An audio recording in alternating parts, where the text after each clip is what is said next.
बिहार की राजनीति में लालू प्रसाद यादव का नाम ना हो, ऐसा हो नहीं सकता है। लालू यादव जहां एक बयान देते हैं तो उनके बयान से बिहार में सनसनी मच जाती है। लालू यादव अब कम बोलते हैं, फिर भी उनके शब्दों की हनक और आवाज की खनक बरकरार है। लालू यादव किडनी ट्रांसप्लांट के बाद से ही कम बोलते रहे हैं। ऑन कैमरा महीने डेढ़ महीने में लालू यादव के सिर्फ 3 बयान आए। पहला बयान नए साल के पहले के ही दिन आया। तब लालू यादव ने बिहार के सीएम और एनडीए के नेता नीतीश कुमार के लिए आरजेडी का दरवाजा खुला रखने की बात कहकर सियासी माहौल गर्मा दिया था। फिर एक बयान तेजस्वी यादव को 2025 में सीएम बनाने के लिए वोटों की अपील के रूप में आया। उनका तीसरा बयान गुरुवार को आया। लालू के कुछ शब्दों या एक दो वाक्यों के बयान के बाद बिहार की सियासत में कयासों और अटकलों का बाजार गर्म हो जाता है। लालू यादव संसदीय राजनीति से बाहर है।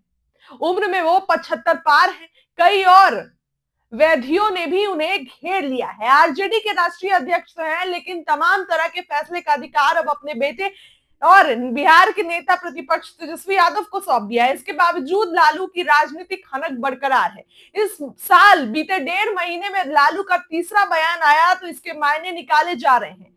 जब उन्होंने नीतीश के लिए आरजेडी का दरवाजा खोले रखने की बात कही थी, तब भी उनके मायने निकाले गए। तब यह चर्चा छिड़ी कि नीतीश कुमार फिर पलटी मार सकते हैं। कई दिनों बाद नीतीश को सफाई देनी पड़ी कि अब वो पुरानी गलती नहीं दोहराएंगे। लालू यादव अपने बेटे और नेता प्रतिपक्ष तेजस्वी यादव को इस बार सीएम बनाने के लिए किस कदर बेचैन है, ये इससे ही पता चलता है कि वे उनके लिए वोट करने की सार्वजनिक अपील अभी से करने लगे हैं। नालंदा में एक कार्यक्रम के दौरान उन्होंने ऐसी अपील लोगों से की थी, जब उन्होंने कहा कि हम लोग बिहार में भाजपा को आने नहीं देंगे। हम लोगों के रहते बिहार भाजपा बिहार में कैसे सरकार बना लेगी? ये दिल्ली नहीं, ये बिहार है। ठीक यही बात तेजस्वी यादव बोले थे कि बिहार बिहार है, बिहार को समझना पड़ेगा।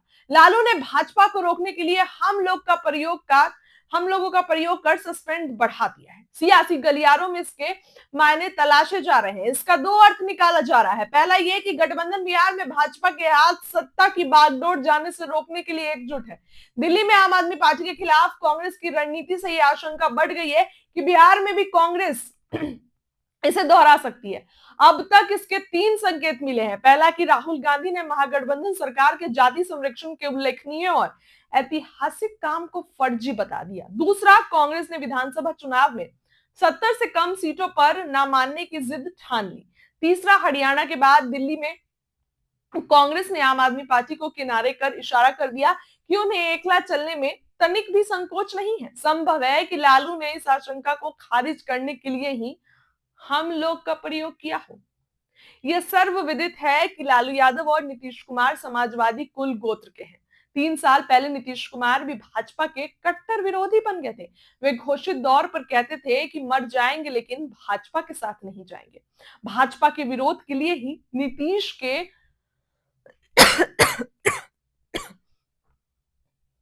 भाजपा के विरोध के लिए ही नीतीश ने विपक्षी दलों का गठबंधन इंडिया की नींव रखी थी। इसके बावजूद वे बाद में भाजपा के साथ आ गए। महाराष्ट्र विधानसभा चुनाव के बाद जिस तरह एकनाथ शिंदे की जगह भाजपा ने अपना सीएम बना दिया, उससे नीतीश कुमार पर भी खतरे की तलवार लटक रही है। इस आशंका को अमित शाह के उस बयान ने हवा दे दी, जिसमें उन्होंने कहा कि बिहार में अगला सीएम का फैसला संसदीय वोट करेगा, ये सब फैसला मैं नहीं लेता।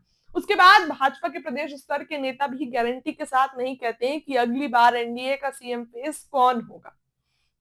माना जा रहा है कि भाजपा को रोकने के लिए ही लालू ने नीतीश को अपना बयान से उकसाने की कोशिश की है, यानी भाजपा का सीएम न बन पाए। इसके लिए वे नीतीश कुमार के साथ हाथ मिलाने का संकेत हम लोग कहकर दे रहे हैं। बिहार की सत्ता के लिए आरजेडी में बेचैनी है तो एनडीए भी सत्ता हाथ से न जाने की तैयारी में है। विधानसभा चुनाव में एनडीए इस बार रिकॉर्ड तोड़ने के लक्ष्य के साथ साथ चल रही है। महागठबंधन भी सरकार बनाने की उम्मीद के साथ आगे बढ़ रहा है। तेजस्वी यादव की तैयारी आप देखिए।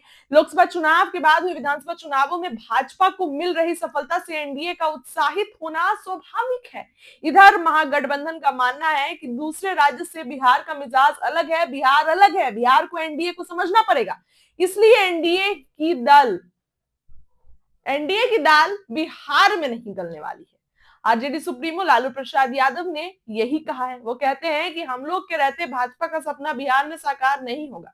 तेजस्वी यादव उनसे एक कदम आगे बढ़कर किस तरह की जो योजना है उसकी घोषणा कर रहे हैं, उसे तो यही लगता है कि महागठबंधन को सरकार बनाने का मौका मिलने का पक्का भरोसा है। विपक्ष के पास मुद्दों की कभी कमी नहीं होती, उसे जरूरत होती है कुशल रणनीति से मुद्दों को भुनाने की। 1990 से लगातार 15 साल तक सत्ता में रहे लालू राबड़ी को उखाड़ फेंकने में नीतीश कुमार को अगर कामयाबी मिली तो उसके 2-3 मुद्दों ही प्रमुख थे।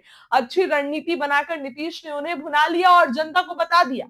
कामयाबी के लिए यही काम आरजेडी को करना होगा। तेजस्वी यादव ने नीतीश शासन में अपराध और भ्रष्टाचार को मुद्दा बनाकर एनडीए के सामने मुसीबत खड़ी करने का प्रयास तो शुरू किया है। वो बार बार कहते रहे हैं कि बिहार में कोई भी काम बिना डी के टैक्स चुकाए नहीं होता है। Law and order criminal disorder हो गया है। नीतीश की सेहत और उम्र को आधार बनाकर तेजस्वी उन्हें लाचार सीएम बताते रहे।